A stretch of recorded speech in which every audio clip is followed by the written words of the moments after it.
Ouais les potox, c'est Antox et bienvenue dans cette nouvelle vidéo consacrée à la critique de l'épisode 34 de The Power. Comme d'habitude ça va spoiler de partout, donc je vous invite à regarder l'épisode de votre côté dans un premier temps et ensuite à revenir sur cette vidéo pour qu'on puisse en discuter tous ensemble. Et donc nous sommes de retour à la désignation du Power Player. Pour rappel, Nicolas est l'un des 3 Power Players en liste. Et comme il fallait s'y attendre, à peine descendu les escaliers que tout le monde l'a déjà cramé.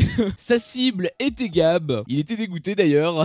Et ils sont donc l'équipe des Verts. Shona, elle, est le Power Player de Marwa qui constitue donc l'équipe bleue. Ce qui nous laisse Eddie en tant que power player de Kumba pour l'équipe rouge. C'était pour eux quand même quand ils repensent. La voix m'a ensuite énervé à 2 niveaux. Alors la première c'était on va dire l'entrée, puisqu'elle m'a saoulé mais ça allait tu vois. C'est juste qu'elle a répété les règles 3 fois. Je veux dire tu as eu justement les 3 couleurs que je viens de t'énoncer et elle a expliqué les règles 3 fois hein, comme si t'allais oublier en fait. Je rappelle que ça s'est déroulé à moins d'une minute d'écart. Alors ça c'était relou mais ça allait encore parce que le plat de résistance, là je vais faire un sacré coup de gueule hein, parce que la voix te fait un teaser, oui, un teaser de ce qui va se passer dans l'épisode en te mettant bien l'accent sur Shona et Marwa, comme ça t'as littéralement plus aucune découverte, ce qui fait que t'as même pas regardé l'épisode, que tu savais déjà où ça allait partir. Non, là gros coup de gueule parce que je veux bien qu'on te fasse gagner du temps en te répétant la même règle en boucle 3 fois, mais par contre ce que je tolère beaucoup moins c'est le fait qu'on me spoil exactement tout ce qui se passe dans l'épisode. Ah ça je le tolère beaucoup moins. En plus ça t'a bien fait gratter quelques secondes d'épisode hein, déjà qu'il était pas très long. Enfin bref, je sais pas si ça se voit mais je suis un petit peu énervé quoi. Bref, les joueurs prennent note individuellement forcément. Bah oui hein, ils osent pas trop révéler leur identité de peur que justement ils se confient à la mauvaise personne. Imagine t'as la cible qui se confie à son power player. Et l'enquête a à peine commencé que Eddie, bah il a déjà fait une grosse erreur hein, Alors en fait il en a fait 2 mais on va dire que la première erreur était vraiment une toute petite erreur. C'est le fait que tout simplement il donnait ses notes à tout le monde. Non par contre la plus grosse erreur c'était que en fait il s'était trompé sur une couleur. Il avait dit qu'il existait donc la couleur rouge, la couleur verte et la couleur blanche. Ce qui est faux puisque c'était la couleur bleue. Donc par déduction Marwa, puisqu'il était en train de parler à Marwa en fait, par déduction Marwa elle a très vite compris que en fait Eddie n'avait rien à voir avec sa couleur. Sinon il se serait pas trompé hein. Bon, alors c'est pas une erreur qui lui coûte très cher pour l'instant, mais admettons Kumba aurait été là, bah là ça aurait déjà été une autre histoire hein. Il y a de la chance d'avoir quand il pense Kumba la pire enquêtrice je pense de tout le jeu. Et puis le premier jeu commence et à la clé un indice pour les 3 premiers. Bah oui hein, il a 3 power players. Et donc ce jeu est un jeu de mémorisation qui consiste donc tout simplement à mémoriser une suite de couleurs qu'un écran va t'afficher. Donc en gros sur l'écran tu vas avoir 4 triangles de différentes couleurs qui vont clignoter au fur et à mesure et toi tout simplement tu dois dire à la voix quelle est la combinaison de couleurs. Et donc le jeu se fait au tour par tour, c'est à dire que l'un des power players va pouvoir désigner l'ordre de passage et donc la première personne à passer va devoir donner la bonne suite de couleurs, suivi juste après par la deuxième personne qui aura une couleur de plus. Donc le premier à passer a un sacré avantage et ainsi de suite jusqu'à ce qu'il y ait un éliminé. Une fois que c'est fait, une nouvelle manche reprend et on recommence tout depuis le début. Et tu fais donc ça 3 fois pour avoir 3 éliminés. Alors le power player qui a désigné l'ordre de passage était le power player bleu. C'est sympa pour les autres ça. Et donc l'ordre de passage était Kumba, Nicolas, Eddie, Shona, Marwa et Gab. D'ailleurs Marwa a eu une excellente réflexion puisqu'elle avait dit que le power player bleu, donc son power player à elle, s'était probablement mis dans le milieu. Donc ça pouvait être soit Nicolas, Eddie ou Shona. Elle commence à me faire un petit peu flipper.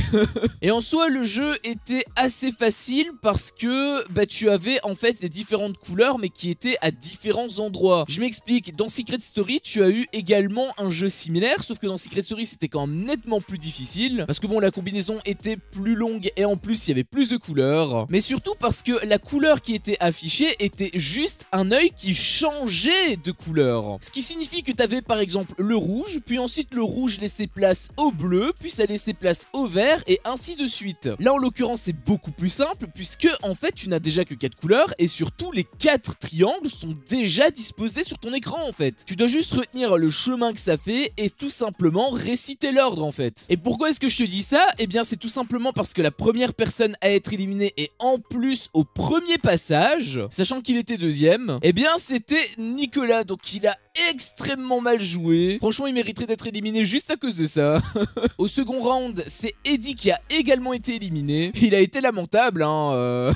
Et la troisième personne qui a été éliminée mais qui a eu quand même beaucoup plus de mérite parce que déjà c'était la dernière personne et en plus il a tenu un round entier, c'était à son deuxième passage. C'est Gab qui a été éliminé, donc l'indice revient à Shona, Kumba et Marwa. Et d'ailleurs j'avais trouvé que Eddie et Nicolas n'avaient pas été très fair-play puisque bah eux ils étaient éliminés donc ils avaient plus rien à jouer et pourtant ils déconcentraient les autres joueurs, notamment Gabriel. Alors je sais pas si ça a joué mais quoi qu'il en soit je trouve que c'est vraiment débile de leur part. Puis ensuite les joueurs se rendent dans le salon et Marwa avait dit un truc d'extrêmement pertinent puisqu'elle avait dit qu'elle pensait que son power player était Shona. J'en ai des frissons dans le dos.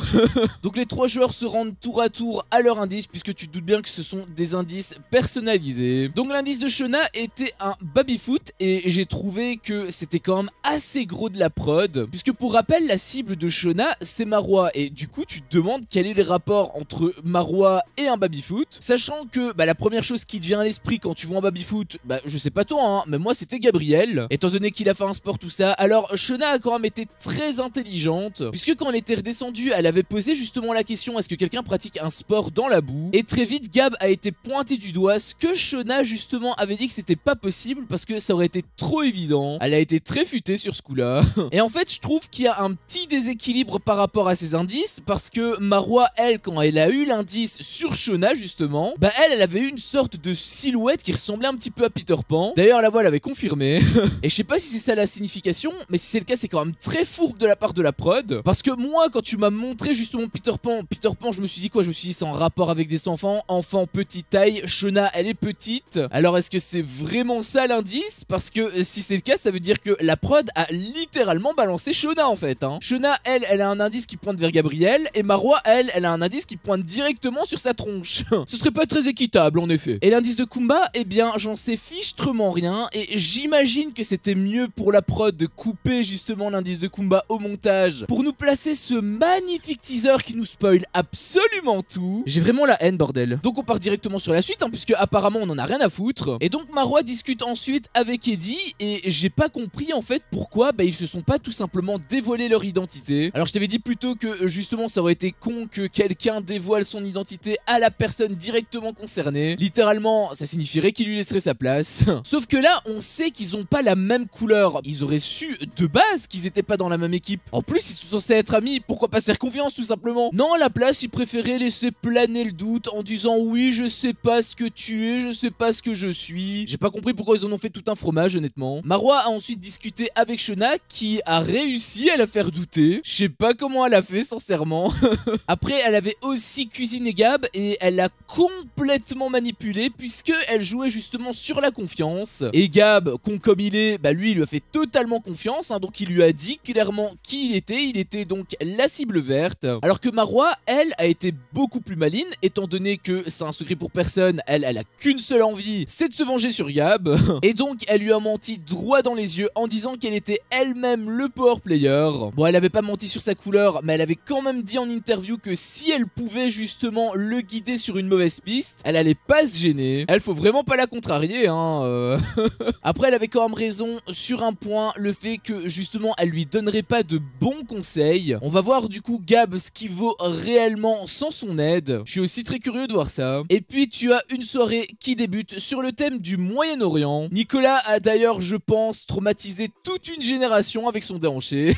On s'en serait bien passé. Marwa elle de son côté continue ses enquêtes et elle discute pour une seconde fois avec Shona. Et là elle a commis 2 graves erreurs. La première c'est que elle a dit qu'elle faisait entièrement confiance à Shona. Bon après elle a pas forcément tort puisqu'elle avait dit en interview c'est vrai que Shona avec sa petite tête d'ange on pourrait lui donner le bon Dieu sans confession. Elle est tellement mimi avec ses petites fossettes, avec son petit sourire. C'est vrai qu'elle est belle quand même hein. Mais au-delà de ça, puisqu'elle peut toujours revenir sur son jugement, elle lui a avoué explicitement que c'était elle, sa propre cible. Donc ça veut dire que Shona connaît sa cible, elle l'a sous les yeux, elle dort même avec elle. Est-ce que Shona nous ferait pas une petite Eddie par hasard? En réalité, c'est vraiment extrêmement chaud pour Shona puisque elle est tombée, je pense, littéralement sur la pire. Et puis c'est au tour de Shona qui a fait une erreur. Alors je sais pas justement comment Marwa l'a pris, puisque tu l'as compris, l'épisode te laisse sur un cliffhanger. Parce qu'en fait tu as Marwa qui lui fait tellement confiance qu'elle a envie quand même d'avoir des certitudes. Et donc elle lui demande de faire la promesse du petit doigt. Et là où Shona a commis une erreur, c'était que justement elle était pas trop sereine, elle était même assez hésitante. Disons les termes, elle voulait pas hein. Alors du coup, à la place de Marwa, comment est-ce qu'elle peut prendre cette réaction? Justement, elle te dit que ce n'est pas elle le power player de Marwa, mais quand tu lui demandes de faire la promesse du petit doigt, elle est pas trop sûre d'elle. Pour moi, malheureusement, Shona s'est un petit peu cramé sur ça. Je sais pas comment Marwa l'a pris. Est-ce que justement c'est un gros indicateur pour elle, ou est-ce que Shona a quand même réussi à noyer le poisson? Mais quoi qu'il en soit, c'est indéniable, elle a commis une monstrueuse erreur, et dans les mains de Marwa, je pense que ça peut coûter vraiment très cher. Bref, c'était mon avis sur cet épisode, un épisode qui m'a mis hors de moi. Sincèrement, je l'ai profondément détesté. Alors en soi, cet épisode était plutôt sympa, un petit peu comme on a eu ces derniers jours. Je veux dire, on a quand même eu pas mal de matière, on a eu la fin de la désignation des power players, on a eu pas mal d'enquêtes, mais on a également eu un jeu que j'ai trouvé très intéressant. En soi, cet épisode est divertissant, c'est même un bon épisode réellement. Sauf que le coup du teaser qui te spoil tout l'épisode, je l'ai là en fait. Au-delà d'étirer l'épisode en longueur, je veux dire, ok, tu as eu également la voix qui a gratté beaucoup de temps en expliquant 3 fois les mêmes règles, comme si vraiment on était des demeurés. Alors ça, j'ai assez mal pris personnellement, mais au moins ils t'ont rien spoilé. Alors vous, peut-être que vous aimez être spoilé, mais moi je regarde jamais le truc dans l'épisode précédent et même le truc dans l'épisode suivant. Je veux tout découvrir dans l'épisode, donc le fait qu'il te donne littéralement tout, mais à quoi ça sert de regarder l'épisode alors? Enfin bref, ça m'a vraiment énervé. C'est pourquoi pour moi c'est le pire épisode de toute l'émission. Et il en fallait pour battre l'épisode 26 hein. Sur ce, c'est la fin de cette vidéo. Si mon contenu te plaît, fais-le moi savoir en me laissant un énorme pouce bleu. À chaque fois que je vois ça, je vois que mon contenu plaît, et donc moi ça me motive à continuer. Si t'es pas encore un peu tox, qu'est-ce que tu attends pour me défoncer ce gros bouton rouge? N'hésite pas à activer la cloche pour ne rien louper, et je te dis à la prochaine pour une prochaine vidéo. Ciao.